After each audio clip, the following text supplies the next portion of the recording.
Lagi na lang tinatanong sa akin to, ano bang mas magandang gamitin, si MetaTrader 4 or si MetaTrader 5? So let's talk about MetaTrader 4 versus MetaTrader 5. Which is better? So pag-usapan muna natin si MetaTrader 4. Number 1, user-friendly for beginners po siya. Kapag nagsisimula ka sa trading, MetaTrader 4 po muna gamitin nyo dahil mas simple yung user interface niya.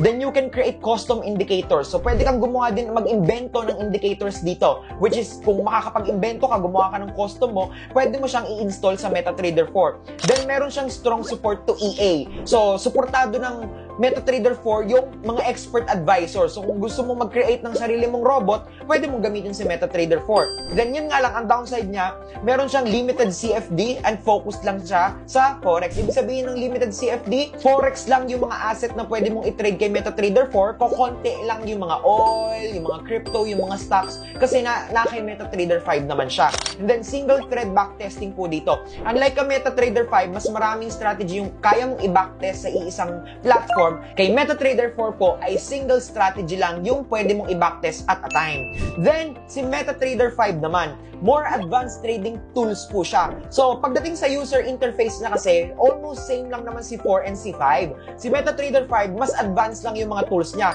Katulad nito, kung kanina limited kay Forex yung MetaTrader 4, eto naman, nagsusupport na si MetaTrader 5 ng mga other instruments katulad ng stocks, futures, at saka mga options. And ito pa yung good thing about MetaTrader 5. May additional order type siya katulad ni buy stop limit at saka ni sell stop limit. Si MetaTrader 4 po, 4 lang yung pending orders niya. Si MetaTrader 5 ay 6 po ang pending orders niya. Pero I don't think na pag beginner ka, kakailanganin mo yung mga to. Hindi pa. Pwede ka kay MT4 muna. And then kay MetaTrader 5, meron din siyang built-in economic calendar dun sa loob ng account. Pwede mo check may mga upcoming news and all.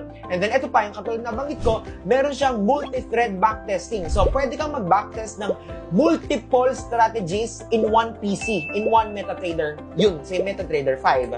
So, piliin mo si MetaTrader 4 kung Forex trader ka talaga. Hindi ka masyadong magte-trade ng mga stocks, options, crypto, MetaTrader 4 ka. Kung gusto mo ng simpler and more user-friendly interface, you rely on a large library of custom indicators and EAs developed for MetaTrader 4. And then lastly, kung beginner ka, na prefer mo ang platform with a more extensive community and resource base.